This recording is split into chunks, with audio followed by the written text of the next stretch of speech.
আসসালামু আলাইকুম। আজকে নিয়ে আসলাম আলু দিয়ে ডিম রান্নার রেসিপি।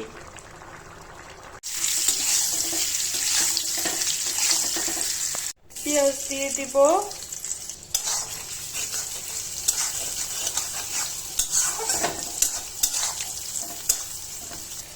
পেঁয়াজের সাথে আলুগুলো দিয়ে দিব।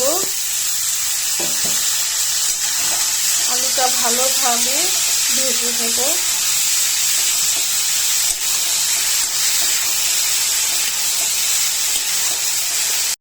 আলুটা ভাজা ভাজা হয়েছে,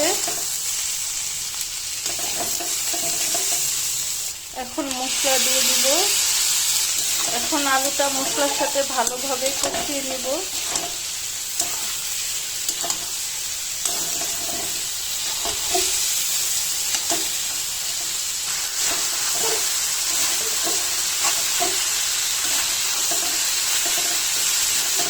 আলুটা আরেকটু কষিয়ে নেব।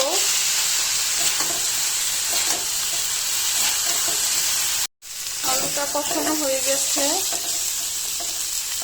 সিদ্ধ হয়েছে অনেকটা। এখন পরিমাপ মতো ঝোল দিয়ে পানি দিয়ে দিব।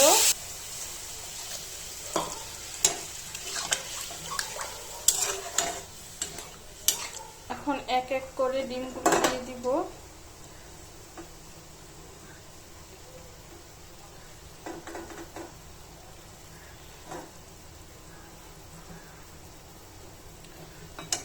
এইভাবে ডিম রান্না করলে আমার ছেলে মেয়ে অনেক পছন্দ করে, কারণ মাছটা ততটা খেতে চায় না।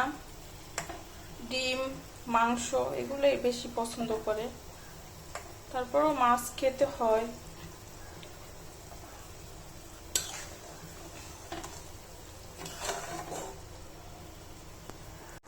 জিরে গুঁড়ো দিয়ে দিব,